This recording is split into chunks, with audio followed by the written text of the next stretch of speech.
Arthur's family truth. The call didn't sound urgent at first. No raised voice, no panic, just one pause, and then she said it quietly. Mr. Ashford, we're seeing activity on your accounts. I didn't respond. She didn't repeat herself either.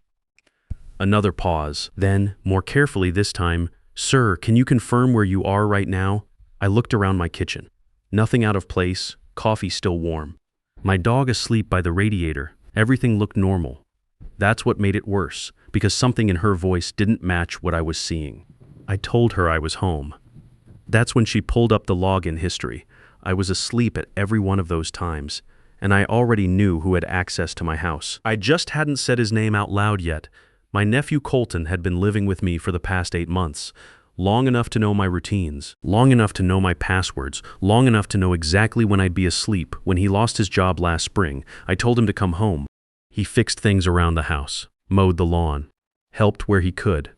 3 months ago, my computer crashed. He set up the new one. My email, my banking apps. Everything. His girlfriend came around a lot. They said they were saving up. I didn't ask too many questions. I called Colton after hanging up with the bank. He was at the hardware store picking up supplies for some porch repairs.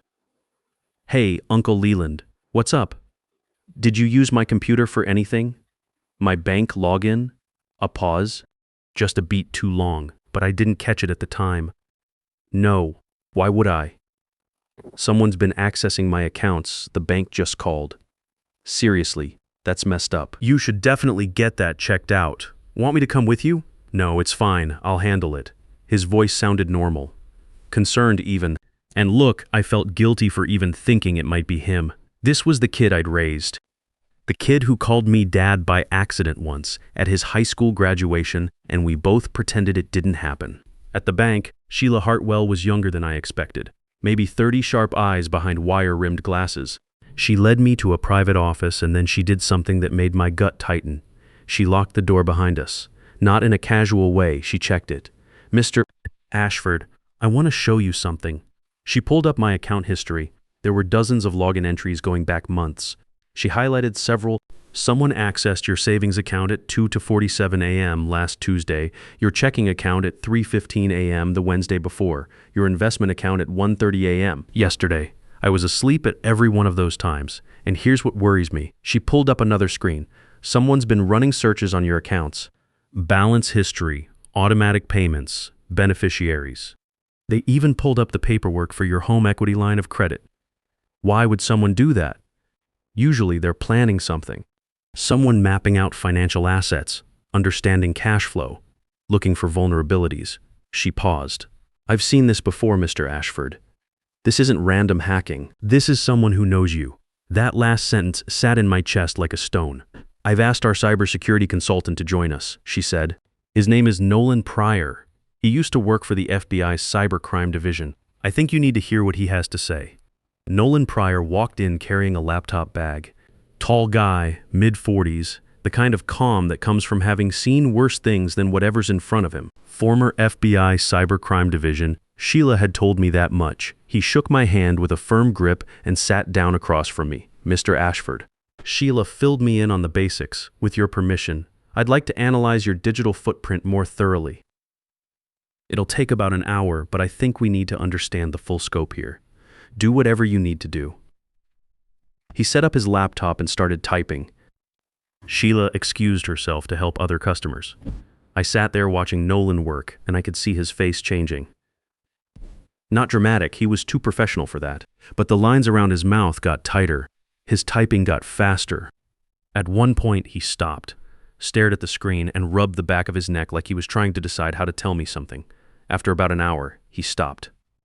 He looked toward the door, looked back at me, then he stood up, walked to the hallway, checked both directions, came back in, and closed the door. He pulled his chair closer to mine and dropped his voice. Mr. Ashford, do you live alone? No. My nephew lives with me. Does he have access to your computer? He helped me set it up about 3 months ago. Uses it sometimes when his laptop's charging. Nolan nodded slowly, like a doctor who just confirmed what the X-ray was already showing. Sir, I'm going to show you something, and I need you to stay calm. Can you do that? I nodded. My heart was already going. He turned the screen toward me. This is forensic software. It lets me see what's been happening on your devices, your network, your cloud storage. He clicked through several screens. Someone installed keylogging software on your computer about 3 months ago. Let me explain what that means in plain terms. Every single password you've typed, every website you've visited, every email you've sent. It's all been recorded.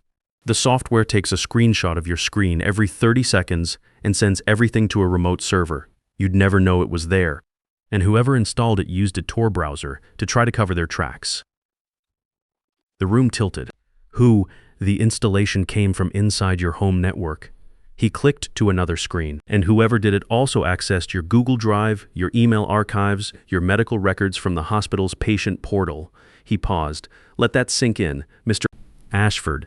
They've been reading your emails with your lawyer. They know the contents of your will. I couldn't breathe. What else? They've been researching your medications. You take Adenol for blood pressure and arrhythmia, correct? Yes. They've been searching for information about it, side effects, overdose symptoms, interactions with other drugs, how long it takes for cardiac failure to occur if someone stops taking it. He met my eyes, and they've been looking into your life insurance policy. The one worth $275,000? I thought I was going to be sick right there in that office. My nephew is the beneficiary. He and my niece Gloria split it. I know. They pulled up the policy documents last week. They also looked up your house value around $380,000 and your retirement accounts, roughly $210,000. Mr. Ashford, someone has mapped your entire financial life. Every asset you own. I did the math without wanting to $275,000 plus $380,000 plus $210,000. That's $865,000. That's what my life was worth to somebody. Nolan leaned forward, voice barely above a whisper now. Sir, I need to be very direct with you. The pattern I'm seeing here, the financial mapping, the medication research, the insurance policy review, it's consistent with what we call murder by proxy planning. I've worked 3 cases like this in Vermont this year alone. It's more common than people think. Murder? He just said murder. In a locked office in my small-town bank on a Tuesday afternoon. I'm calling the police, Nolan said, and I strongly recommend you don't go home alone tonight. The next 3 hours were a blur. 2 detectives came. Detective Tamara Sinclair, a woman in her 50s with graying hair and sharp eyes, and her partner, Detective Perry Stanton. They took statements, reviewed Nolan's findings, made phone calls. They wanted to search my house but needed a warrant first. Don't let on that you know anything, Detective Sinclair told me. Act completely normal when you go home. We'll have that warrant expedited, should have it by tomorrow morning. But tonight, Mr. Ashford, listen to me carefully. Don't eat or drink anything that's been out of your sight. Don't take any medications from bottles you haven't personally verified. Do you understand? I understood. My hands were shaking and I understood perfectly. My friend Russell Chambers picked me up from the bank. We'd been friends over 25 years, both engineers, both retired, both widowers. When I told him everything sitting in his car in the parking lot, the color drained out of his face. Colton, are you sure? I don't want to believe it, Russell. But I saw what Nolan found. You're staying at my place tonight. No arguments. But first I had to go home and pretend my whole world hadn't just collapsed. Colton was on the couch watching TV when I walked in. Charlie came to the door wagging his tail, and here's something I want you to notice. Charlie came to me. He didn't go back to Colton. About a month before all this, Charlie had started refusing food from Colton. He'd put the bowl down and Charlie would just stare at it, then walk away. I didn't think anything of it at the time. Dogs know things, they just do. Hey, how'd it go at the bank? Colton asked. I forced a smile. Hardest thing I've ever done, and I've done some hard things. Oh, just a false alarm. Some algorithm flagged my account because I bought gas in Burlington last week. They're overly cautious these days. That's good. Glad it wasn't serious. He smiled back at me. Genuine looking smile, warm even, and I stood there thinking, how does a person planning to kill you smile like that? I'm going to pack a bag, I said. Russell invited me to go fishing up at Lake Champlain tomorrow. We're leaving early, so I'll stay at his place tonight. Oh, nice.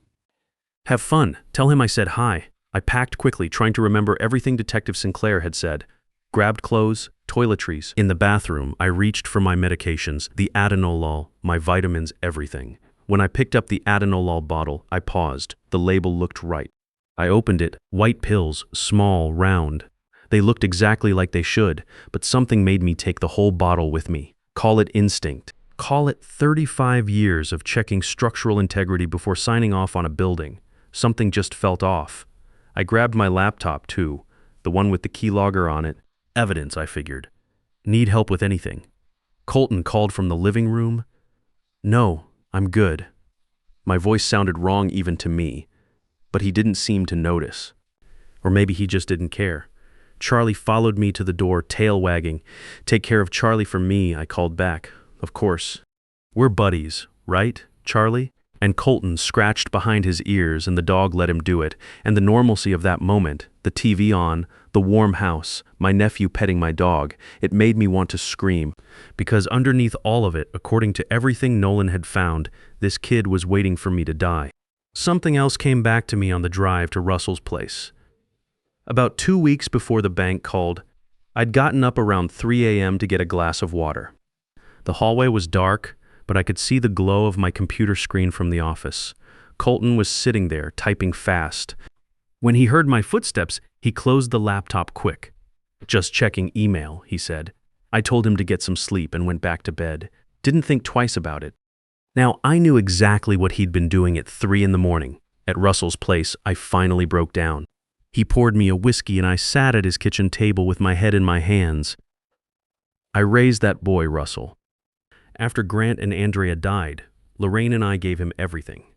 Everything. And this is what I couldn't finish.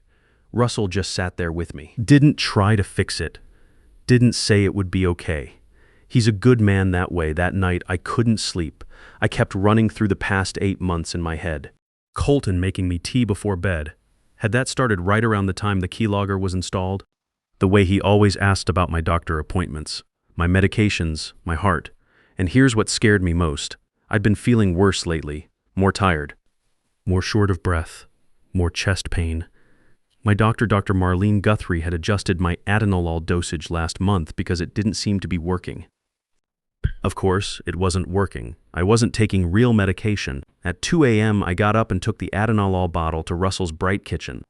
Examined the pills under the light. They looked right. But I couldn't be sure. I called the 24-hour nurse line through my insurance. Mr. Ashford, if you suspect medication tampering, you need to go to the emergency room immediately. They can test your blood levels.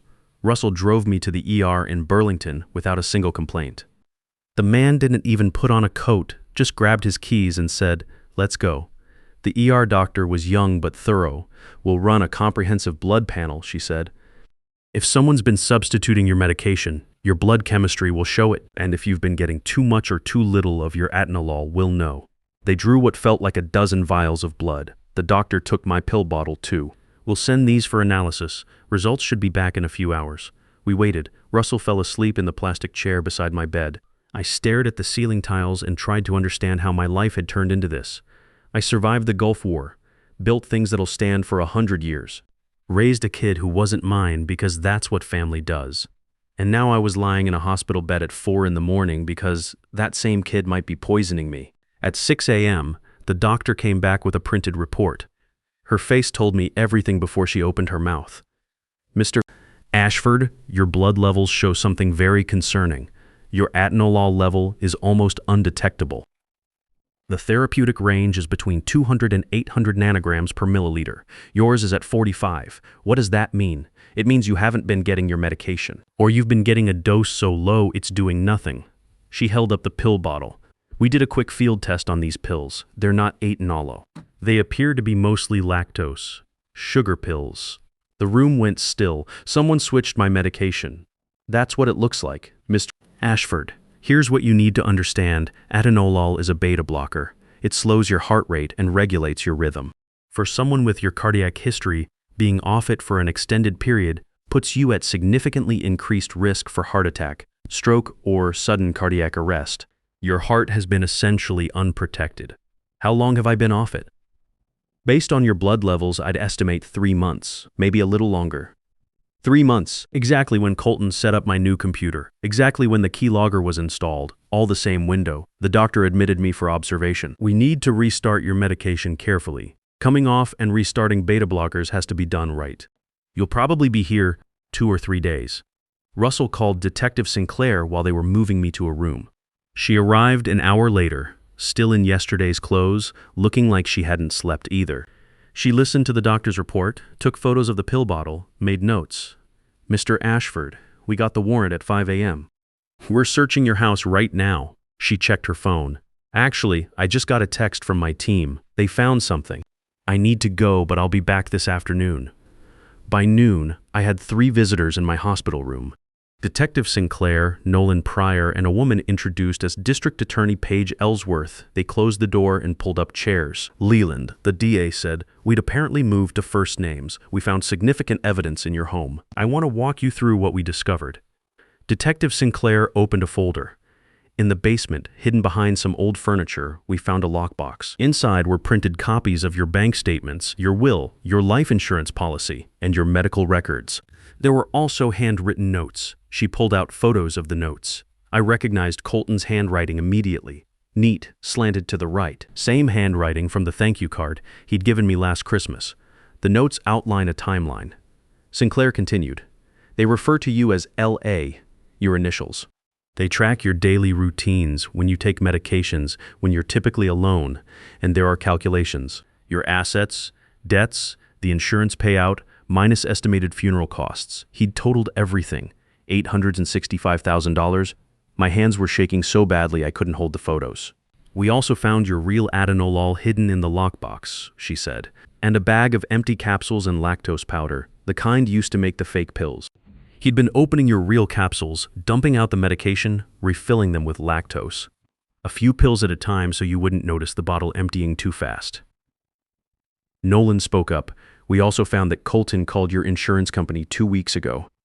Told them he was asking hypothetically, in case something happened to you. Wanted to know how quickly they paid out and what documentation was needed. 2 weeks. He'd been that close?" DA Ellsworth leaned forward.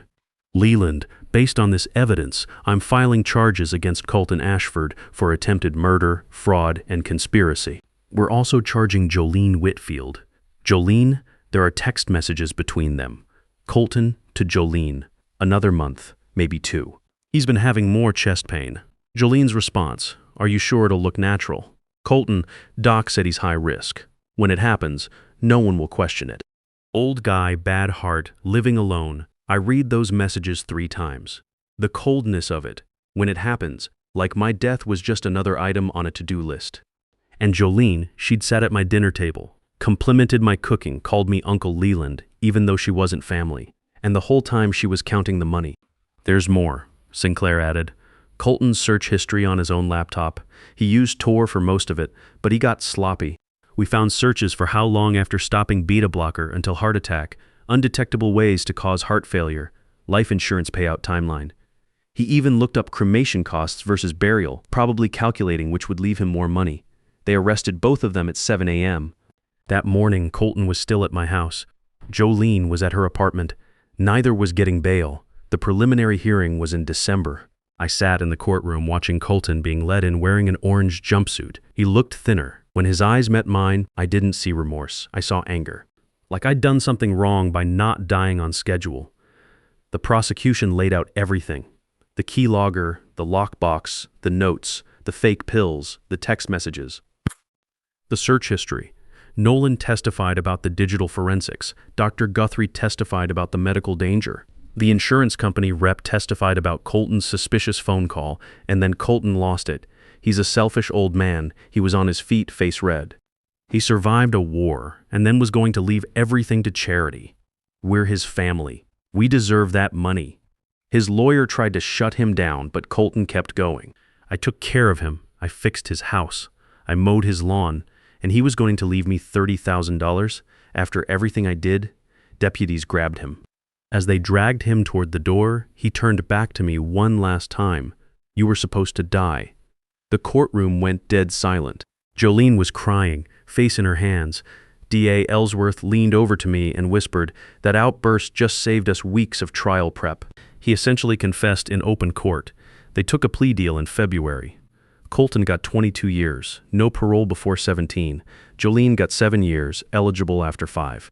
The judge called it the harshest elder abuse sentence in Vermont in over a decade. I gave my victim impact statement. Kept it short. Didn't want to make a speech. I just said what was true. Your Honor, I raised Colton Ashford after his parents died.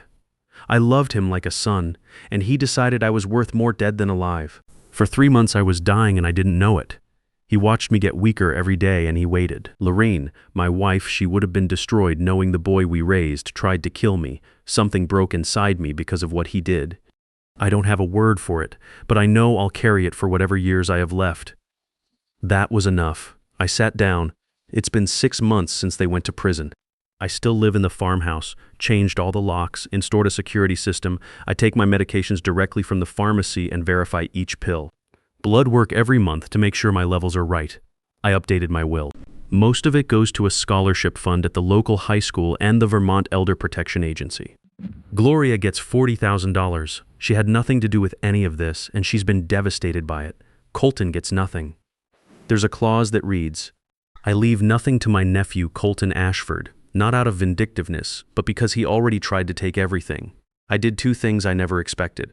I started volunteering at the County Elder Protection Center, talking to seniors about financial abuse and medication safety. And I bought a gun, a Ruger .357. Took a safety course, go to the range every Thursday. Not for revenge. I'll just never be defenseless in my own home again. I survived Kuwait. I'm not dying because some kid I raised decided my life was worth $865,000. Charlie's getting old, gray around his muzzle now. But every night since Colton left, he sleeps right in front of my bedroom door. He knew before any of us did. Russell checks on me every day. We eat dinner together twice a week, always at restaurants. I still can't eat food I haven't watched being prepared. I'm working on that. Every morning I wake up is a morning Colton didn't plan for me to have. Every sunset, every book, every laugh with Russell, every wag of Charlie's tail. He tried to take all of that from me. I'm still here. He's in a cell. And the snow's falling outside my window tonight, covering everything in white, making the world look clean. Tomorrow I'll wake up, take my real medication verified and checked, make my coffee, walk Charlie, and live another day I wasn't supposed to have. If you're over 60 and someone in your house knows your passwords, your medications, and your insurance policy, you don't have a helper, you have a liability. Verify everything, trust, but check. The person most dangerous to you isn't a stranger on the internet. It's the one sitting across from you at breakfast, smiling, asking how you slept, while counting down the days until you don't wake up. That's the best revenge there is. Share this with someone you care about, especially if they live alone or with family they trust completely. And if you want more stories like Leland's, hit subscribe and turn on notifications, because the next story might be the one that keeps you safe.